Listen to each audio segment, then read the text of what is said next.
Pernahkah kamu merasa lelah karena terus berusaha mengejarnya, sementara dia seolah tidak pernah menoleh ke arahmu? Kamu sudah memberikan perhatian, cinta, bahkan pengorbanan, tapi tetap saja dia memilih pergi, meninggalkan luka tanpa rasa bersalah. Saat itu mungkin kamu berpikir, apa aku kurang berharga? Apa aku harus terus mengejarnya? Tapi percayalah, kamu tidak pernah kurang. Hanya saja, dia terlalu buta untuk melihat betapa berharganya dirimu. Video ini akan membuka matamu tentang satu hal penting. Bagaimana cara berhenti mengejar dengan elegan, tanpa amarah, tanpa drama, tanpa dendam, tapi justru membuat dia menyesal sedalam-dalamnya karena kehilanganmu. Kadang cara paling kuat untuk membalas bukanlah dengan kata-kata, melainkan dengan diam, dengan sikap, dan dengan menunjukkan bahwa hidupmu jauh lebih berharga tanpa dirinya. Saat kamu berhenti mengejar, saat kamu berhenti memberi perhatian, justru disitulah dia akan merasakan kehilangan yang paling besar. Dalam video ini, kamu akan menemukan langkah-langkah sederhana namun penuh makna. Bagaimana cara menjaga harga diri, membangun wibawa, dan menjadikan dirimu sosok yang tak bisa dilupakan. Biarkan dia melihatmu tumbuh, berkembang, bahagia tanpa dirinya. Dan percayalah ketika penyesalan itu datang, bukan lagi kamu yang memohon, tapi dia yang berharap waktu bisa kembali. Ingat, cinta sejati tidak pernah meminta kita untuk merendahkan diri. Jika dia memilih pergi, biarkan dia. Karena suatu hari, ketika dia melihat betapa luar biasanya dirimu, dia hanya akan bisa menatap dari jauh dengan hati yang penuh penyesalan, sementara kamu sudah terlalu berharga untuk menoleh kembali. Video ini bukan hanya tentang cinta, tapi tentang harga diri, tentang bagaimana menjadi kuat tanpa harus mengejar, tentang bagaimana bangkit dengan cara yang elegan dan penuh kelas. Karena sesungguhnya, cara terbaik membuat dia menyesal adalah dengan menunjukkan bahwa kamu baik-baik saja, bahkan lebih baik tanpanya. Dan sekarang, mari kita simak videonya. Nomor 1, kekuatan ketidakhadiran. Apa yang lebih kuat, kehadiran atau ketidakhadiran? Kebanyakan orang percaya bahwa jika kamu ingin seseorang tetap peduli, kamu harus selalu ada, memberikan perhatian, dan menunjukkan rasa sayang. Tapi bagaimana jika yang terjadi justru sebaliknya? Bagaimana jika semakin kamu mengabaikannya, semakin dia merasakannya? Inilah pro kontra dari realitas yang jarang diakui. Apakah benar bahwa cinta diperjuangkan? Atau justru manusia baru menghargai sesuatu ketika kehilangan? Banyak yang mengatakan, jika kamu mencintai seseorang, buktikan. Tapi apakah itu benar? Atau justru dengan menarik diri, kamu menciptakan ruang bagi mereka untuk menyadari nilai yang telah mereka abaikan? Jika seseorang bisa hidup tanpamu, biarkan mereka melakukannya. Epiktetus manusia hanya menyadari pentingnya sesuatu ketika hal itu menghilang. Pikirkan tentang udara yang kamu hirup. Kamu tidak menyadarinya sampai kamu berada di bawah air, megap-megap mencarinya. Perhatian dan ketertarikan bekerja dengan cara yang sama. Selama dia tahu kamu selalu ada, dia tidak perlu memikirkanmu. Tapi saat kamu menghilang, saat kehadiranmu memudar dalam keheningan, dia akan merasakan kekosongan itu. Dia dulu berasumsi bahwa kamu selalu tersedia, bahwa kapanpun dia menginginkannya, dia bisa kembali dan kamu akan menyambutnya dengan tangan terbuka. Kepastian itu membunuh daya tarik. Itu membuatmu dapat diprediksi, dan prediktabilitas adalah racun bagi ketertarikan. Namun ketika kamu melangkah mundur, sesuatu yang menarik terjadi. Keheninganmu menciptakan ketidakpastian. Tiba-tiba ada kekosongan yang harus diisi, dan pikiran manusia membenci kekosongan itu. Dia mulai bertanya-tanya, apakah aku membuat keputusan yang tepat? Mengapa dia tidak mencoba menghubungi? Apakah dia benar-benar sudah melanjutkan? Apakah aku salah menilai dia? Ketidakhadiran itu kuat karena menciptakan kelangkaan. Dan kelangkaan menciptakan nilai. Inilah sebabnya merek-merek mewah membatasi produk mereka. Apakah Rolex lebih baik dalam menunjukkan waktu dibandingkan jam tangan biasa? Tidak, tapi nilainya lebih tinggi karena tidak semua orang bisa memilikinya. Aturan yang sama berlaku untuk kamu. Jika kamu terlalu mudah diakses, selalu tersedia, kamu kehilangan daya tarik. Tapi saat kamu menjadi langka, dia mulai melihatmu secara berbeda. Jadi, bagaimana kamu membuatnya merasakan ketidakhadiranmu? Keheningan total. Tidak ada pesan, tidak ada panggilan, tidak menonton story-nya, tidak menyukai postingannya. Kamu menghilang, dan saat kamu melakukannya, dia akan merasakan perubahan itu seperti pisau.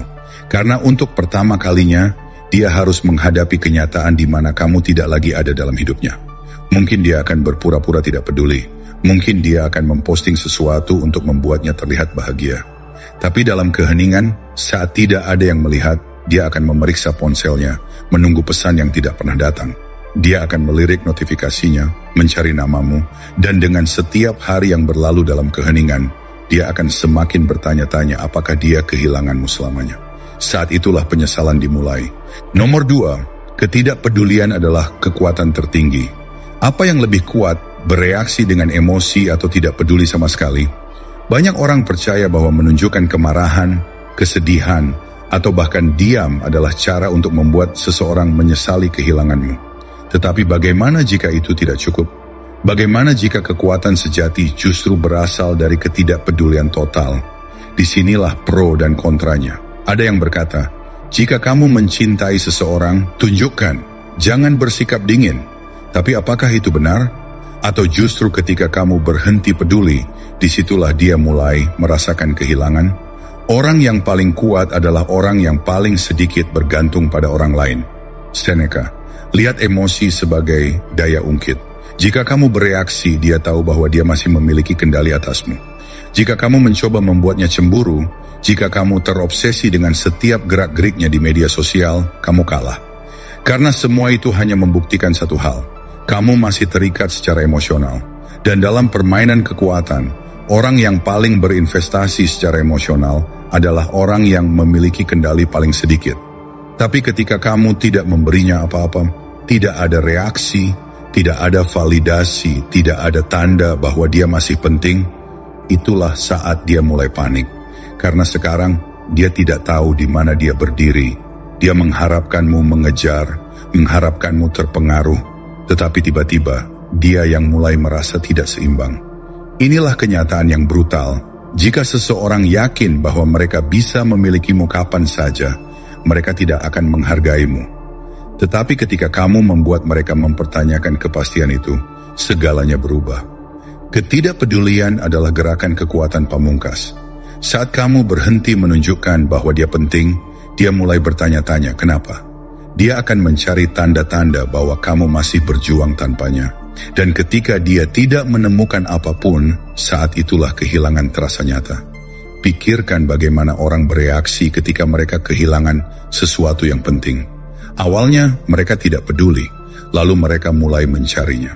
Ketika mereka sadar bahwa itu benar-benar hilang, disitulah keputusasaan muncul. Dan itulah yang terjadi ketika kamu menguasai ketidakpedulian. Tapi ada satu hal yang perlu dipahami. Kamu tidak mengabaikannya untuk mendapatkannya kembali. Kamu mengabaikannya karena kamu benar-benar tidak membutuhkannya kembali. Perubahan energi itulah yang membuatnya terobsesi. Dia akan mengujimu, mencoba menarik perhatianmu dengan cara halus. Mungkin menyukai postinganmu, mungkin mengunggah sesuatu yang tampaknya tidak berarti, tetapi sebenarnya ditujukan untukmu. Jangan tertipu. Setiap kali kamu bereaksi, kamu mengatur ulang permainan. Setiap kali kamu terlibat, kamu membiarkan dia tahu bahwa dia masih memiliki pengaruh atasmu. Jadi, jangan lakukan apa-apa. Tetaplah tenang, tetaplah dingin. Tunjukkan padanya bahwa dia tidak lagi relevan, dan di sanalah titik di mana dia mulai meragukan segalanya. Nomor 3. Kamu tidak pernah mengejarnya, kamu mengejar validasi. Bayangkan sejenak, apakah kamu benar-benar menginginkan dia karena siapa dirinya, atau karena perasaan istimewa yang diciptakannya dalam dirimu? Disinilah perdebatan muncul. Di satu sisi ada argumen bahwa cinta sejati harus dibuktikan dengan perjuangan dan pengorbanan. Namun di sisi lain ada kenyataan pahit bahwa seringkali kita terjebak dalam keinginan untuk mendapatkan validasi dari orang lain. Bukankah kadang-kadang kita lebih terobsesi pada sensasi dipilih, diinginkan, dan diakui daripada pada sosok yang sebenarnya kita cintai? Orang yang mencari kebahagiaan di luar dirinya akan selalu menjadi budak keadaan. Epictetus kutipan Stoik ini mengingatkan kita bahwa kebahagiaan dan harga diri seharusnya datang dari dalam, bukan dari cermin yang dipantulkan oleh penilaian orang lain. Banyak pria dan wanita terjebak dalam perangkap emosional, tanpa sadar mengejar bayangan dari apa yang seharusnya bisa mereka berikan pada diri mereka sendiri. Mereka percaya bahwa jika dia tidak hadir, maka harga diri mereka pun ikut sirna. Padahal yang sebenarnya mereka rindukan adalah sensasi merasa cukup, perasaan yang seharusnya menjadi milik diri sendiri. Kita sering salah kaprah ketika kita mengizinkan persetujuan dan validasi orang lain menjadi tolok ukur harga diri. Ketika kamu menyerahkan kekuatan itu pada seseorang, kamu pada dasarnya membiarkan dia menentukan seberapa berharganya dirimu. Dan begitu ketika ia mundur atau menarik diri, kekosongan itu langsung menggerogoti kepercayaan dirimu, membuatmu merasa hampa dan kehilangan arah.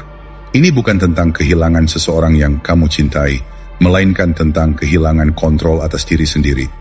Jika kamu terus mengejar dia atau terus mencari tanda-tanda bahwa kamu dibutuhkan, maka kamu sebenarnya tidak pernah benar-benar mengejarnya.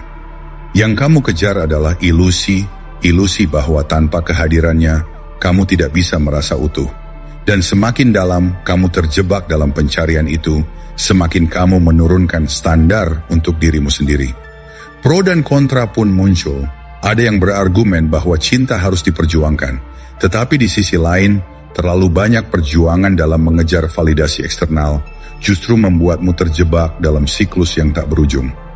Mungkin saat ini kamu merasa patah hati, bukan karena kehilangan dia secara fisik, tetapi karena kehilangan cermin yang selalu membuatmu merasa berharga.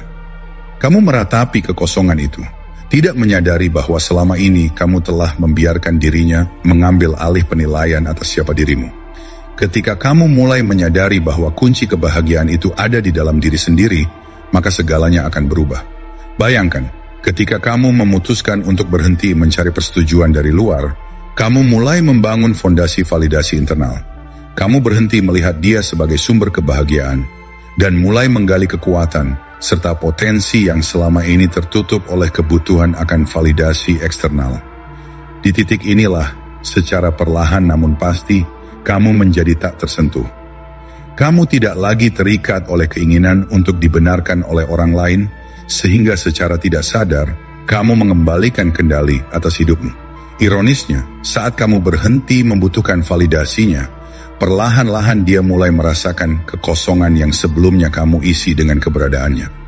Dia mulai mempertanyakan, mengapa kehadiranmu begitu tidak bergantung? Mengapa kamu bisa berdiri teguh tanpa harus terus-menerus mencari pengakuan? Kemandirian dan kepercayaan diri yang terpancar dari dirimu akan menjadi magnet yang menarik perhatiannya dengan cara yang tidak pernah kamu bayangkan sebelumnya. Intinya, kamu tidak pernah benar-benar mengejarnya. Kamu hanya mengejar bayangan dari kebutuhan akan validasi, ilusi bahwa kamu tidak akan pernah utuh tanpa pengakuan dari orang lain. Nomor 4, pola pikir Stoik. Lepaskan atau hancur. Bayangkan di persimpangan jalan emosimu, di mana kamu dihadapkan pada dua pilihan yang mendasar, melepas atau hancur.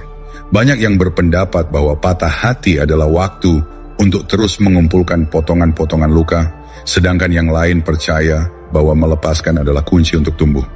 Namun, apa artinya benar-benar melepaskan? Apakah itu berarti menekan emosi atau justru menguasai diri sendiri? Inilah pro kontra yang harus dihadapi, di mana setiap pria dan wanita harus memilih. Apakah kamu akan membiarkan rasa sakit menguasaimu, atau mengubahnya menjadi bahan bakar untuk menciptakan kehidupan yang lebih kuat dan bermakna? Dalam dunia Stoik, pilihan itu jelas, lepaskan atau hancur. Namun bukan berarti kita harus membungkam seluruh emosi kita. Stoikisme mengajarkan bahwa kita tidak mengendalikan orang lain, tapi kita memiliki kekuatan mutlak atas reaksi dan pertumbuhan diri kita sendiri. Bukanlah hal-hal yang mengganggu kita, melainkan cara kita menafsirkannya. Epictetus. Kutipan ini mengingatkan kita bahwa kekuatan sejati bukan berasal dari seberapa besar penderitaan yang menimpa, melainkan dari bagaimana kita memilih untuk meresponsnya. Sebagian orang mungkin berargumen bahwa menganalisis setiap kata, setiap gerak-gerik, bahkan mencoba mencari kepastian dari media sosial adalah wujud dari kecintaan dan perhatian. Tapi ironisnya, setiap detik yang kamu habiskan untuk memeriksa keberadaan seseorang hanya mengalihkan fokus dari pertumbuhan pribadimu. Bukankah lebih baik mengarahkan energi itu untuk menciptakan diri yang lebih hebat daripada terus-menerus terjebak dalam lingkaran keputusasaan? Disinilah perdebatan terjadi. Apakah kita harus terus mencari penjelasan dari orang lain? Atau apakah kita harus berdamai dengan ketidaksempurnaan dan mengambil kendali penuh atas pikiran kita? Patah hati seringkali membuat kita terpaku pada bayangan masa lalu. Kita terobsesi untuk mencari tahu apakah dia sudah move on atau masih menganggap kita sebagai bagian penting dalam hidupnya. Namun ketika kita memilih untuk tidak mengejar, untuk berhenti memaksakan kehadiran kita dalam hidupnya, kita justru menunjukkan bahwa kita tidak lagi terikat oleh validasi eksternal. Detachment bukan tentang tidak merasakan, melainkan tentang memahami bahwa setiap reaksi yang kita berikan kepada orang lain adalah cerminan dari betapa kita mengendalikan diri. Dan inilah yang sering diabaikan. Saat kamu berhenti menonton kehidupan orang lain dari pinggir lapangan, saat kamu berhenti membiarkan kehadirannya menentukan perasaanmu, disitulah kamu mulai menemukan kebebasan sejati. Pola pikir Stoik mengajarkan kita untuk mengubah rasa sakit menjadi kekuatan. Ketika seseorang pergi, yang tersisa bukanlah kekosongan semata, melainkan kesempatan untuk bangkit dan membangun kembali diri. Bukannya terus-menerus mengonsumsi pikiran tentang apa yang telah terjadi, kamu dapat memilih untuk fokus pada responsmu sendiri. Disiplin, pertumbuhan, dan penciptaan kehidupan yang begitu memuaskan hingga kepergiannya tidak lagi memiliki arti. Inilah esensi dari kebebasan, melepaskan kebutuhan untuk mendapatkan penutupan, menghindari keinginan yang terus-menerus mengisi kekosongan dengan harapan yang tak pasti. Di tengah pro kontra ini, ada yang berpendapat bahwa menahan perasaan dan tidak bereaksi adalah tanda kelembutan. Namun di sisi lain, menjadi stoik berarti membangun kekuatan dari dalam. Ketika kamu memilih untuk tidak terjebak dalam keputusasaan, ketika kamu berhenti memeriksa media sosialnya, ketika kamu berhenti menganalisis setiap pesan atau postingan, itu adalah deklarasi bahwa kamu sudah terlalu jauh berkembang. Kamu tidak lagi mengizinkan orang lain mengendalikan emosimu. Kamu memilih untuk hidup sesuai dengan ketentuanmu sendiri, bukan sebagai cermin dari keinginan orang lain. Saat kamu menguasai seni detachment, sesuatu yang luar biasa terjadi. Dia yang dulu memiliki kendali atas perasaanmu, mulai menyadari bahwa kehadiranmu tidak lagi menjadi komponen penting dalam hidupnya.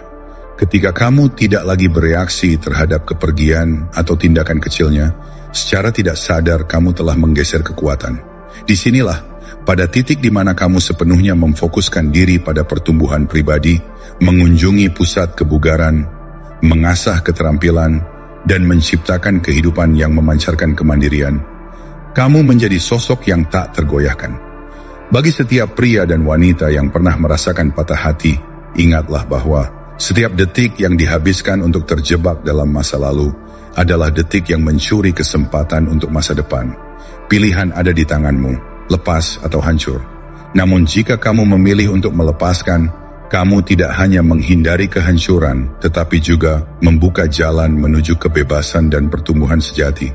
Nomor 5. Pengejaran terbalik.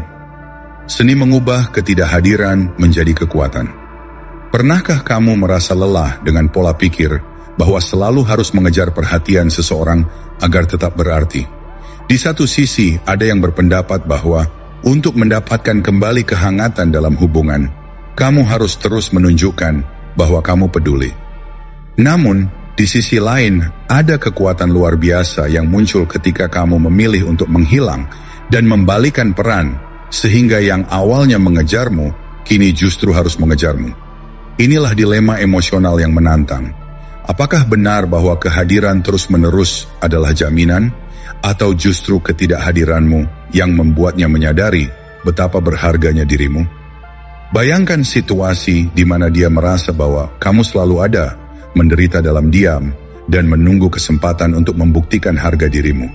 Tetapi apa yang terjadi ketika narasinya terbalik? Alih-alih kamu yang selalu mengejarnya, tiba-tiba dia yang mulai merasakan kekosongan. Kebanyakan orang sering membuat kesalahan dengan berpikir bahwa tindakan berlebihan, mengirim pesan, mengomentari setiap postingan, atau bahkan mengungkapkan perasaan secara terus-menerus akan membuat dia menyadari betapa kamu berarti. Namun, kenyataannya adalah bahwa semakin kamu hadir secara konstan, semakin dia merasa memilikimu sebagai sesuatu yang biasa. Ketika kamu memilih untuk tidak melakukan apa-apa, ketika kamu menghilang tanpa peringatan, pikiran orang mulai bekerja melawan mereka sendiri. Pada awalnya, dia akan mengira bahwa kehadiranmu adalah jaminan, sebuah janji bahwa kamu selalu ada untuknya. Namun seiring waktu, ketika hari berganti minggu dan tak ada tanda-tanda bahwa kamu akan segera kembali, rasa ingin tahu berubah menjadi keraguan. Dia mulai mempertanyakan, apakah penilaiannya terhadap dirimu telah salah?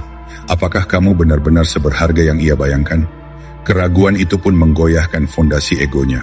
Setiap kali dia mengirim pesan kecil atau mencoba mendapatkan reaksi, sebenarnya ia sedang berusaha menggali kepastian